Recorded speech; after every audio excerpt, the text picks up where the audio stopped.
Welcome back, folks. So, beef farmers in several parishes have reported sightings of the invasive Cuban tree frog preying on hives and posing a threat to the local beef farming industry.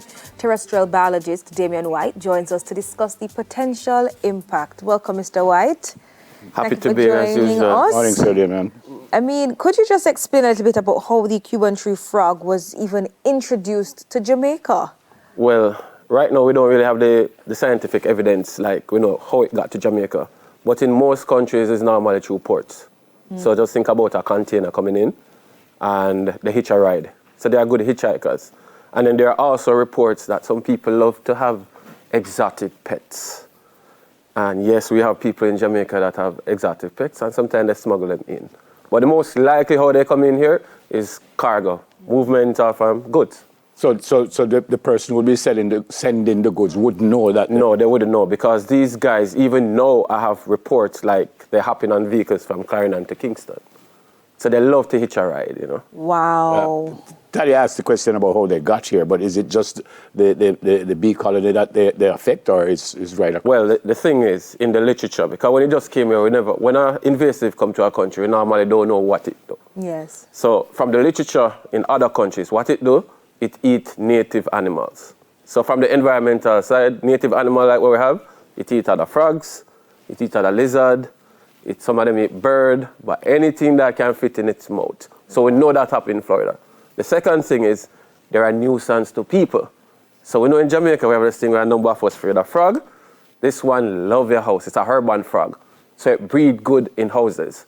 And it love like a bathroom, bedroom, kitchen, you name it. And it can climb. So if you never like the cooking lizard, this guy love to hang out. No, so, Mr. White, I feel like you tried to scare me. Well, because I don't like lizard and I don't like frog. And this looks like it's a 2-in-1. Yes, it is 2-in-1. But before we get to where people are, I wanted to let people know we have 21 species of frogs in Jamaica. And our frogs in general, our native one, they don't normally show up at your yard and they don't jump people. Okay. But this one breed in houses. Okay. Can hang out in urban spaces, good. Okay, and it seems to, as you mentioned, you possibly might not know exactly what it will affect, but it will affect a number of different, species, whether it is the flies or the bees or you name it. Right. It might just affect you. You won't know exactly what right now, but how significant could the losses be for bee farmers right now? Well, the thing is, all right, so in the biology world, when an invasive species come, we have a growth curve. So we have a lag phase, and this is a phase where people are not really seeing much reports. And then you have a phase where it does start increase. We're about to that phase now, because after the rain, there are so many reports coming across the island. You said earlier that it would eat anything that fits in the mouth, but right. Why are we specifically targeting the bees? All right, so now when I said that the number increased, now they're opportunistic. So now when you have a beehive, they go to the beehive and they eat the bees. So before, the bee farmers used to put up their hive to stop what we call bullfrog from eating it. But this frog now can jump high. So no matter how high you put it up on blocks, it can go in. So if your hive is weak, they go inside, hang out, and eat. And we have records already of a few colonies gone because of it. Wow. It's not a big problem, but we are scientists, we normalize the problem before it reaches. Which area in Jamaica did you get that? Well, we're getting reports right now. Okay, so the hot spots of where the Cuban tree frogs are now is Clarendon and St. Catherine. Okay. So we have reports of it affecting bee farmers, Clarendon, St. Catherine and St. Elizabeth. And only bee farmers so far? No, not only bee farmers. Well, a number of people, it's affecting their houses. So you don't grow up with this frog, you hear this strange noise at nighttime. So what they do at night is they sing this melodious song attracting other mate. And it's very loud. So imagine you never hear this sound, you never see this thing with a red eye, it and you all look, etc., etc. So people are complaining, they don't know about it, one. And it is also a threat for the future, for the manufacturing industry. Because imagine this jumping in something where you create, a drink, a food, and that. It is very sneaky, they are active at night, they can climb up, they hide, and they come out. Wow. So, how do people, though, handle these situations where they encounter these frogs to avoid, any kind of adverse reactions and even possibly avoid them from mating and multiplying? Well, the first thing that we tell you is most of the things that we use to control mosquito, like cover your drums Because one of the things that this frog it need stagnant water. So when you have drums and tank, please cover them.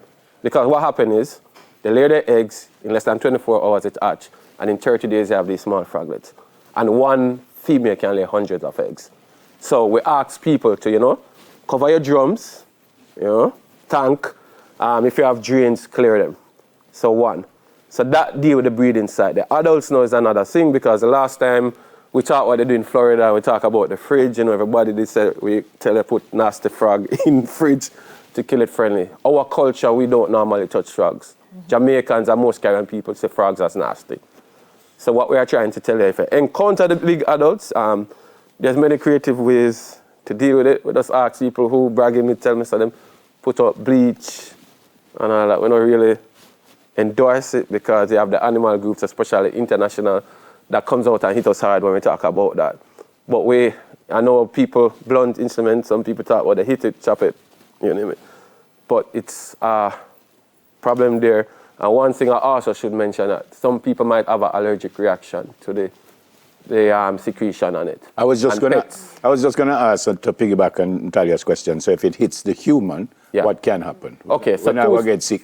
All right, no, you're normally not going to get sick, but some people have an allergic reaction to the secretion. So they might have wheals come on their skin, and some pets, if they eat it, might vomit. So it's, some of what allergic to. Right. Right. But the one that we grew up with, which is the cane toad that we know as bullfrog, is much more poisonous than that one. Much more poisonous? Yes, that one has... grew up with? Yeah.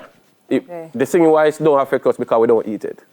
So it produces a secretion that normally, from egg to adult, like in Australia, kill crocodiles. Oh, so it is only poisonous if we eat it? Yeah, there's a secretion in it if it gets... This one can eat? We don't see in any countries that they're eating, but I mean, if we can deal with the protein, there's a possibility. However, Jamaicans did try the frog eating thing where we brought in the American bullfrog in the 60s, 70s, and it never worked because, we think it like bullfrog. And it's not our culture to eat frog. Mr. White, you mentioned some of those household chemicals that persons would want to use. Yeah. What would you advise us to do then? Because you said, there are some agencies that might come down on you if they hear about the bleach and the blunt objects and that kind of thing. So what do you advise us to do if it is that we see these big bullfrogs? All right, let me just deal with two. So one of the popular things on social media, a lady tell me she throw hot water. And if you throw hot water up, what happens? Fall down. So don't bother throwing hot water much of yourself. That. In some of the Caribbean islands, they make a contraption with bleach. Okay. And spray it on the animal. Some groups say that it burn, you name it, but that can work. However, if you have a fancy settee on your clothes, that might not.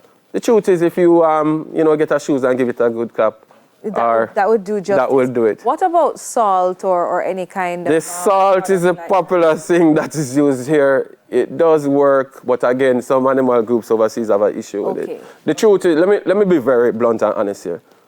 We are trying to develop very Caribbean-friendly ways to deal with it, because we're not going to touch it. And there are a lot of men now, I've been called some hours to deal with frogs, and I know people scared out of them bathroom when they decide to jump and stuff like that. So I know that they're using salt. I know that they're using bleach. Okay.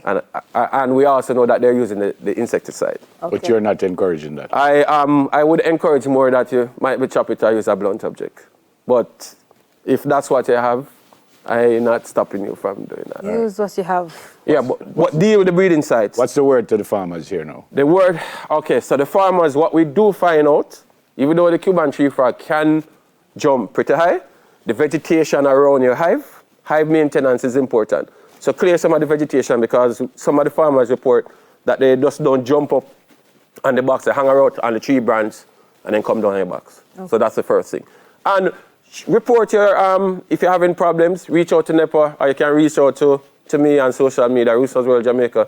We'll come down and help, because we're helping farmers, we're coming into community groups who are having problems, because a number of Jamaicans don't know about it, and it's going to impact all of us here. Yes. And it is in Kingston. And you say it's mostly Clarendon and St. Catherine, right? Yeah, but it's here. But mostly? It's mostly there. But when it reaches our area, the numbers get up. Yes, and of course, we'll see where it is spreading. It is spreading, and as I said before, all of us, especially in urban areas, are likely going to encounter it. Okay. Because it breeds tremendously. Like crazy. Yeah. Wow. All right. Thanks, brother. All the very best to you and the family for the year. All right, same to you guys, and Stay safe. Terrestrial biologist, Mr. Damian White. After the break, we sit down with the man behind Clarendon's state-of-the-art music studio and rehearsal space. We soon come. Stay with us, please.